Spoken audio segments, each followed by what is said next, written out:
Hello there. This is going to be a review of Castle Crusades campaign. This was session 56. For this campaign, for this session, I had 5 players. We had Lork, Sprawl, Cosmo, Ronan, and Barry. We did have Tully, which was a new character that came in the last session, played by my buddy Jeremy.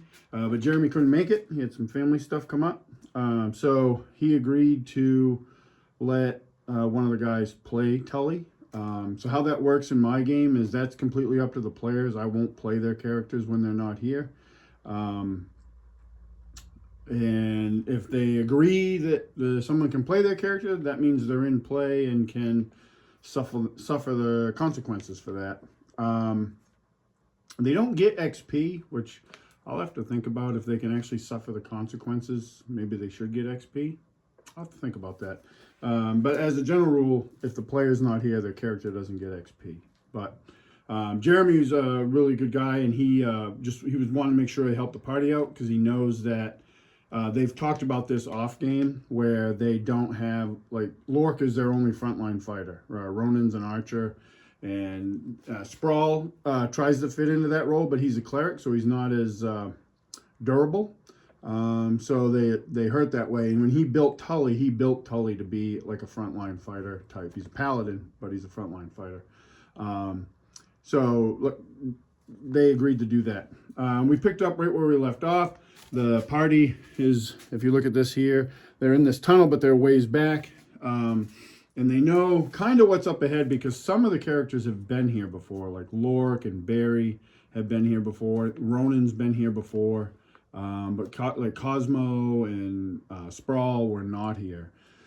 And Tully was not here. So Lork ends up, Barry casts invisibility on Lork, and with his magical boots, boots of Elvenkind, he can slip in here quietly. So Lork comes in here and scouts around.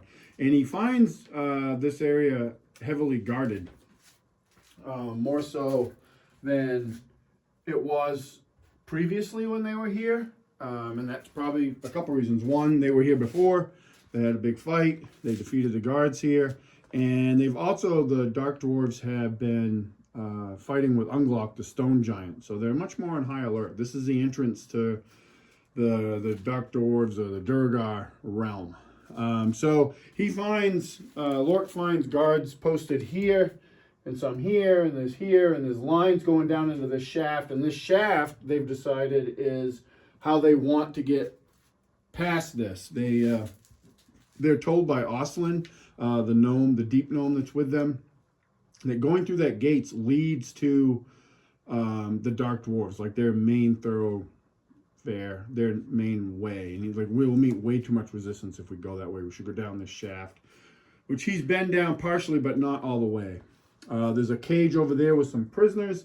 There's some deep gnomes, and Oslin tells them what they do is they send the gnomes down, some of the gnomes and goblins down that shaft to mine, but they keep other prisoners up above. So if those escape, they know that they're going to murder. The Dark Dwarves will murder the remaining prisoners, so it keeps them in line. So the players take a bit to formulate a plan. I probably let that go on a little bit longer than I should have, but they come up with a plan.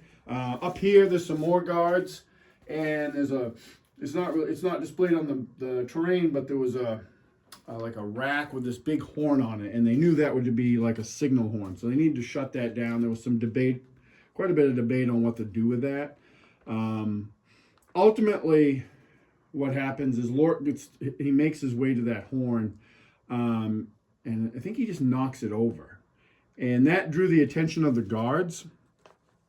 And they come over and they're trying to pick it up, and they can't because Lork is holding it down, but he's still invisible, and he has the belt of stone giant strength. And we're rolling there's not a lot of opposing checks in Castles and Crusades, but we're kind of rolling like opposed strength checks, I think, to sort it out. And he kept beating the roll, so he's able to hold it. Eventually, there's 3 dwarves, dark dwarves, trying to pull this thing up and pick it up off the ground, and they can't get it.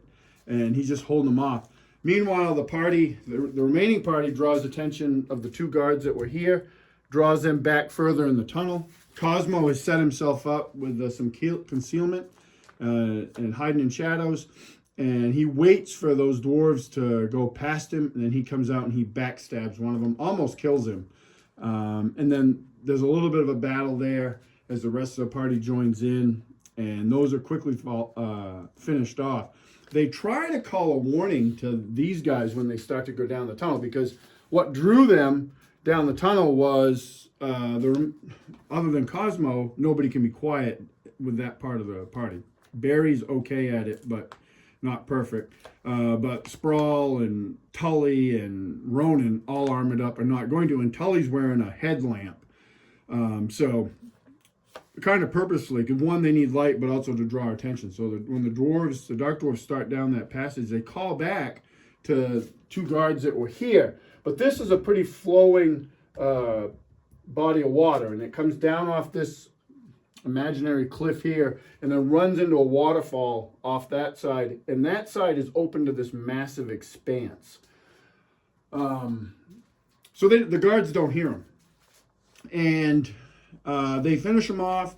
They end up, when they finally get up to here, Lork is still up here, and there was a timing issue. They weren't able to time it because they couldn't see Lork from way back here. But they see the three Durgar and trying to get the horn. They don't know that, they know Lork's invisible, but they don't know what he did to it. So Barry just blasts it with Fireball, and Lork was just, he knew that was going to happen because that was the plan. They were going to hit that area with Fireball. He just took it, and I think he failed his save too. So he took a fair bit of damage, but it really decimated the goblins up there. As soon as that happened, Lork started attacking them, and he was wielding his sword in one hand and hand axe in the other, and he wipes right through them fairly quickly, using his main attack, his offhand attack, and he has an advantage called Cleaving Strike, so he's able to hit if he drops somebody, and he cleans those three guys out no problem. He had also, prior to all this, hit this area with some alchemist fires and splashed it, and that eventually gets lit on fire. There's a guard on top of that. They're all trying to make their way around over here. A couple try to make their way across, but they're quickly finished off by the party. This was not really, I think there was a lot of planning that went into it, and it worked out for them, but not, I guess if you, like numerically, not a very challenging encounter. There's about 10 Durgars here, but they weren't super, super tough, and my dice rolling was awful. That kind of returned, and they were able to get through these guys pretty quick.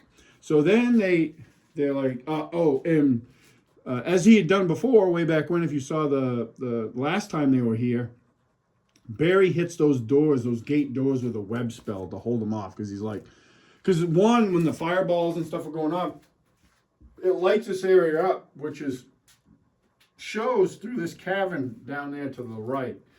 So they think, well, even if the horn doesn't go off, they're going to probably be aware of something going on up here. So Barry hits the doors with web to seal them shut, and they start down the chasm.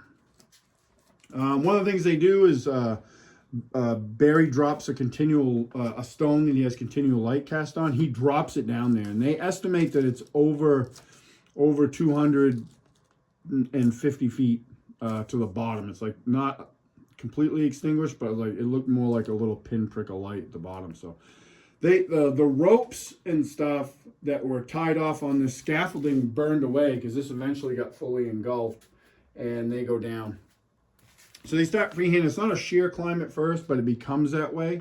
They see some deep gnomes and a couple goblins clinging down there and still tied on, and they tell them what's going on. And then the deep gnomes and some of the players actually stuck cutting goblin ropes so they fall because they weren't going to save the goblins.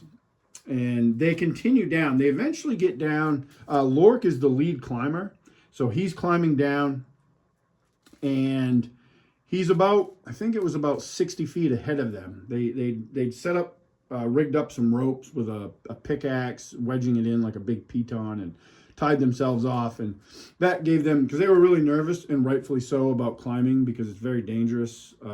Climbing isn't so dangerous in Castle Crusades, it's the falling. There is no cap on the falling, like for 5e example. So and it compounds, so it's very, very dangerous. So if you fall 250 to 300 feet, your character's gonna die. Like, there's probably no way around it, outside of like magical support. And Barry had that in mind. He has a feather fall spell, so he kind of had that prepared, but he didn't cast it, I don't believe. Matter of fact, I know he didn't cast it because they were worried about falling.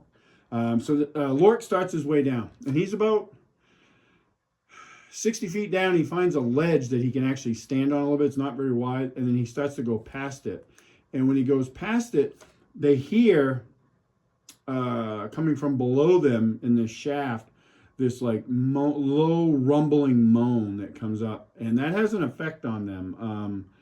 It had one effect on, I think it was Lork first, and it didn't, I don't remember what it did. It had, I don't remember what it did actually now. He may have passed his save too.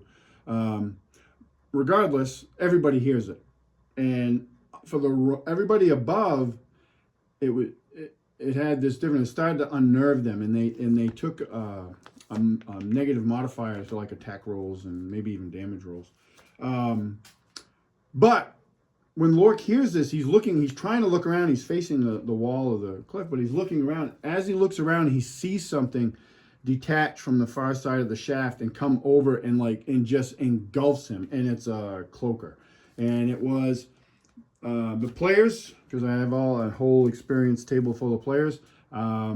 They figured out, I don't tell them that it's a cloaker. I don't say what it is unless they fought it before and learned its name, and they had never fought one of these before. I had actually never used one of these before, so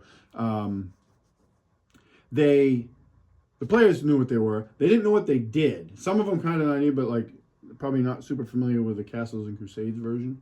But it engulfs Lork and is trying to like bite him. Now, my horrible dice rolling continued, and I didn't do a lot of damage to Lork in this scene. But where this became very, very dangerous was the whole time it's doing this, it's still giving off that low rumbling moan. And some of the players are coming down, trying to get closer to Lork because they can see, excuse me, that something's going on with him. Barry fires some magic and hits it, a magic missile, something. Lork actually takes half that damage, which Barry doesn't realize. Dave, who plays Barry, he knows because I have to tell Lork that he takes half that damage. So they don't realize that Lork, if they damage this thing, Lork's taking that damage, some of that damage as well. While they're working their way down, they see the cloaker, and all of a sudden 3 more appear around it. And this was pretty cool because it had an effect that, as it should, on the players themselves. Like, they thought 3 more cloakers showed up, and they were like, oh, this is not good. I know my son was sweating it. He's like, this isn't good. Like, I'm having a hard time with this one. I can't get out. It's, trying to gnaw away at me. And now there's 3 more just waiting to eat me. What it really was is the cloaker has the ability to cast mirror image, and that's what it did. And I got 3 images. So I think at one point I think it was Cosmo, shot at it, and we randomly rolled a die, and he hit one of the images and knocked it away. And then the players realized it was a spell. And that went on for a little bit where they didn't know, and that was pretty cool on my end, for that effect to happen. So while that's going on, I'm keeping track of the rounds, because the unnerving ability has a second ability, and after 6 rounds, you have to make a save. I don't remember if it's intelligence or wisdom. It's one or the other. And if you don't, you're stunned for several rounds. So with 1 round to spare, it was at round 5 of this, they kill that cloaker. And I don't always do this because if I want to use it later, but it was such a you start adding like terrain and falling and stuff like that, it really adds to the tension of a battle, more so than you, especially if you're a newer game master, probably more than you imagine. Like, and it even, like, I've been doing it a long time and it still does to me. It's like it's a whole different aspect of tension to it. It just ramps it up. So I told them that that's what it would do. So as just kind of like to see what if I had the 4 players that were climbing down to help Lork, the 4 characters. I had the players roll their save just to see how they would have made out, and 4 of them, not all 4, because I think Barry, it would have been 5 players. So I think Barry might have been the only one that passed. So, and basically they were stunned, so they're climbing down. They would have fallen. So that encounter would have, if that had gone one more round, that encounter would have killed 4 player characters, which was pretty. They were like, "Oh, holy crap!" And I was like that way too. I was like, "Oh, holy crap!" Because when it was getting close to that, I was like reading through what that ability does, and I'm like, they're gonna fall if they get stunned. I mean, you can't. You're stunned. You're not doing anything, so you're gonna let go or fall off the little ledge, and down you go, and that's the end. So. Not going to be able to, like, if Barry had fallen stunned, he's not able to cast spells, so, like, he wouldn't have been able to cast Featherfall. It would have killed 4 player characters right off the bat. Thankfully, that didn't happen. So they end up coming down. They actually climb down a little bit further, and Lort finds basically the Cloaker's Cave. And it's this little, like, oval, not oval, but like this flat, narrow entrance, like, so it could kind of glide through, but they're able to get in there. Lork being the biggest of the party, he's able to squeeze in there, and it opens up into a little smaller cave where he can get in there and be stooped over. They find some treasure in there, and to include a couple magic items. They haven't identified them yet, but there was some magic armor and a magic shield, both dwarven size. It looked like this thing probably eaten some dark dwarves in its past. They find some expert weapons, like a mace and some arrows, and a little bit of gold. And then they actually, this was smart. I didn't expect them to do this, and this was smart. They actually rest here because they asked Oslin about cloakers, and Oslin is a deep gnome, and he's actually a ranger, and his favorite terrain is the Underdark, which makes sense. And he knows that cloakers. He had never fought one before, but he knows that they are pretty much solitary hunters. They don't hunt in packs or anything like that. So they feel relatively safe. This is a hard place to, like, for the dwarves or anybody else to get to. So they take the rope down with them, because Cosmo can climb, like, because being a rogue, he just can climb very well. He doesn't even really need the ropes. So they bring the ropes down, and they camp out inside this cave and have a safe night's rest, which they were told going into this was going to be hard to find. Like, they did it in Unglock's Grove, and now they found this place. So, but these safe spots are going to be very hard to come by. They know this. They rest. And then the next morning, they start down, and they get to the bottom, and they find themselves in a wet cave, and there's pools of water and stuff, and I think they might have collected some, but they don't spend a lot of time here. There's nothing really to see. Barry collects his continual light stone that's been sitting down there, and they head off in one of the tunnels. And Oslin basically tells them he's never been, like, down in these tunnels, but he does have a general sense of where he needs to go, and he's trying to get them to a place called Binding Rock, which is a deep gnome settlement where he's from, and he's trying to get them there. So he knows, just through the nature of being a deep gnome and being really connected to the earth and the Underdark and his ranger abilities, he knows the general direction that Binding Rock is from where they're at. And he leads them into these tunnels, and they travel for several hours. They don't have any encounters. And Lork and him are in the lead. This is kind of the standing operating procedure. And Cosmo, because he can be quiet, he goes up there with them as well. And as they're traveling along, at one point, Oslin stops, and he's like just kind of like looking around and healing, and then he yells this warning, and just like seconds after he yells the warning for them to look out or brace themselves, he yells, brace yourselves. The tunnel just starts to shake and vibrate like an earthquake, and all of a sudden, like from the top of the tunnel bursting through is a massive purple worm, and it doesn't stop in the tunnel, it just burrows right straight through.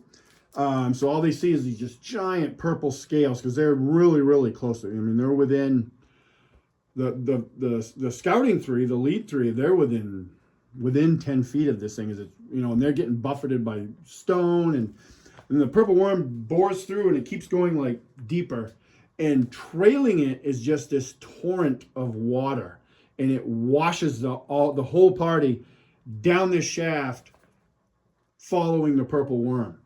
And this, I described this as basically, this wasn't we have a water park here in Maine called Funtown, and I described it as, this is not a slide at Funtown. Like, you are getting beaten going through this. You're bashing off rocks. There's times you're completely submerged, fighting for breath, and you'd come out and grab some air, and then boom, down under again. And this goes on for quite some time until they're dumped out into this cavern.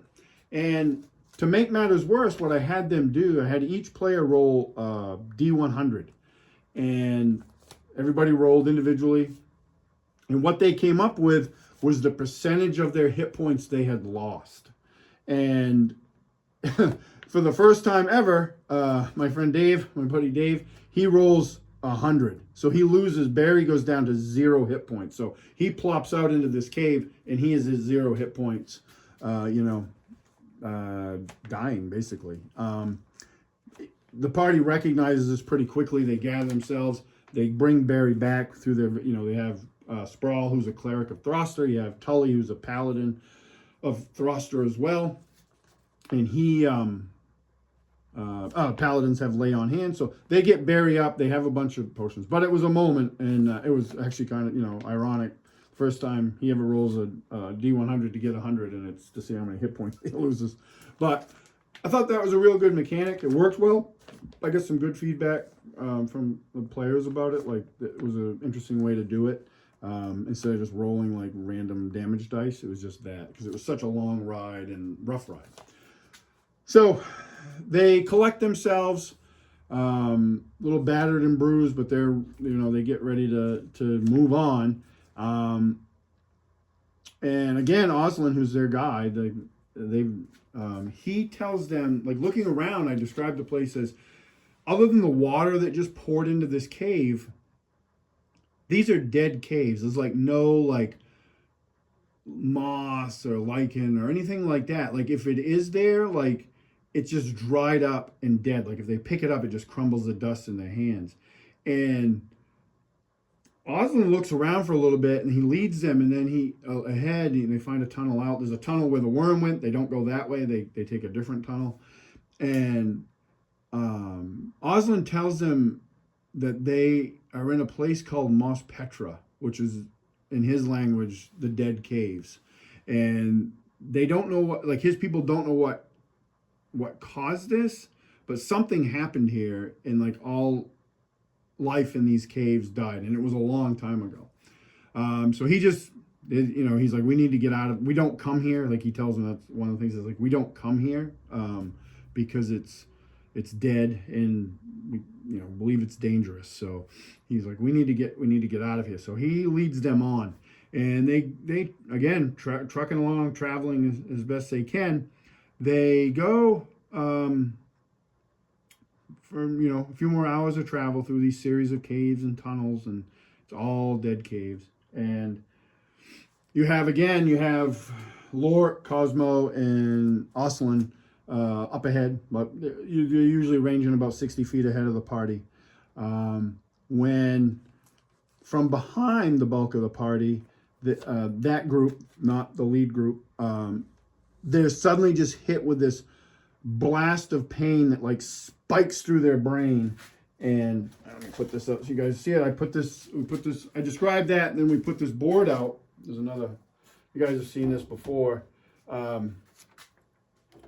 and they hit with this thing, and like everybody except in that group, I think except for Barry, is stunned, and they're stunned for quite a while. And this thing, if I can get it to focus, drops down behind them, and it is literally right behind Barry and Ronan, who are in the rear of that main group. And Ronan is stunned. This is going to become very important.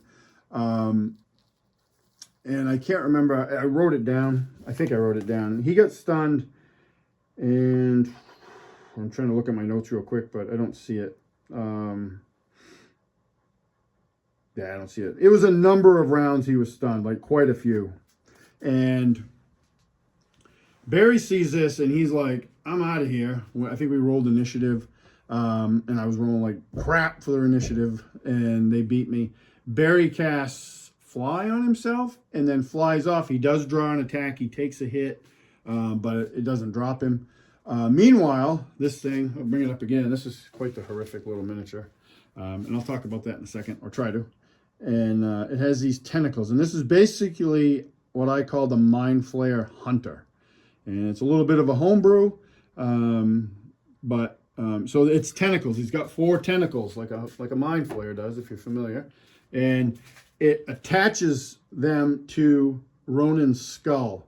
And in the rules for the Mind Flayer, it says that basically Mind Flayers, if you don't know, they like to eat brains. And if they attach like that, they can extract, by the rules, they can do it in 1 round on a stunned opponent. Like, they don't have to roll an attack roll. They can't, you're just standing there kind of stupefied. And it can happen in 1 round. There's an option for it to happen in 1d4 rounds. I went with the option to give the players a little bit more of a chance. And I roll, I get 4 rounds. So it's going to take 4 rounds for the Mind Flayer to extract Ronan's brain. The rest of the party turns, sees this. Barry's over there. They start to attack. And I had in my head, like, if they'd either, like, maybe hit it with a critical hit or got it to, like, half its hit points, it would probably flee. Because I had a kind of a thought of, like, haunting the party through the entire trip through the Underdark. It's a hunter. Like, this thing hunting them all the way. We'll get to how this ends in a bit. They start to attack. I don't remember like individual attacks, what people do. Like, I know Barry casts spells, which to his dismay have no effect. Like, I think the first one was Magic Missile. He cast that. I had him make a D20 roll for spell resistance. We know what that is at the table. It's happened before. And I think, if I remember right, Dave rolled really well and still failed. And he was like, oh no. So, and he tried some other spells through the combat and none of them worked. They got over to close like Lork did and Oslin did. I think Tully was stunned. I don't remember if Sprawl was stunned or not. Hopefully the guys will chime in. But it was a tough battle. And it was my buddy Steve, who plays Ronan, is counting the rounds. He's just keeping track. I didn't tell them there was a round count on it. He just, on his own, started tracking the rounds and then letting me know how many rounds it was, which was actually very helpful for me because as a game master, you got a lot of stuff going on. And tracking rounds is usually something I always forget about. But it was super important for this. They start to battle with this thing. Unfortunately, they do not do enough damage or hit it with a crit before the 4 rounds are up. And at the end of the fourth round, the party just sees this thing take the top of Ronan's skull off and just suck his brain out. And then with those tentacles, he reaches up and a mouth like the Predator is how I described it, opens up and he just eats it. And Ronan's body falls to the ground dead. And the party continues its attack to attack it, and they've started to do damage to it. Barry tries another spell. I think it was Acid Arrow. No effect. And he's flying over it, but they've done enough damage. They've hit this thing for about half its hit points. So it starts to flee. It starts to levitate up. It'd come down through this tunnel in the ceiling. And as it's going away, the guys, like Lork hits it, Oslin hits it. And Cosmo, I think, is hitting it with air. I'm pretty sure. The most important part, like the coolest part of that little exchange is Barry had flown over, and it was flying past Barry. And Barry, my buddy Dave's like, would I get an attack of opportunity? And I'm like, yeah, of course. And for the first time ever, Barry the wizard cracks this thing with a staff and scores a critical hit. And we use that chart that we always use, and he gets max damage ×3. So it was just enough, the way the attacks came in, for it to like finish this thing off. Like they really started to mess it up at the end. And it collapses and it's dead. But unfortunately, so is Ronan. Which is, I'm thinking about doing a separate video on character death, because that's the 4th permanent character death we've had in the campaign. Steve, veteran player, took it like a champ. We're already in, communication about his next character. But yeah, Ronan was a great character. Very well played by Steve. Very well played. Ronan was a character, if you like bounce around on the internet at all, you'll hear stuff, a term called emergent play. And he was the definition of that. He came in as a young kid that didn't want to be a pig farmer. And then he grew, and he had a really hell of an arc. And I would have loved to seen it go further. I get just as attached to characters, I think, as the players do. But it doesn't, it doesn't stop me from letting the dice fall where they may. But yeah, it's kind of a bummer to see Ronan gone. He was a great character, but I'm excited to see what Steve does with his new character, because he's a really good player. So he'll do something great with that character as well. We ended the session just about there. The party was like recovering, and then it was almost quitting time anyway. So we ended there. Really good session. It was one of those ones, like, I got a lot of good feedback from the players. Like, it was like, oh, it's a great session. And I went into it not feeling like I was really ready for it, but it went off way better than I thought. There was a lot of tension. Like I say, we almost lost 4 PCs in one combat. And as I was telling my son later, I said, part of the thing with like this, what they're doing now is, being in the Underdark, without going over the top, I'm really trying to impart on them as well that this is a very dangerous place. Something they're, not used to. Like, it should never be like, oh, we're just going to go to the Underdark and, have a swell time.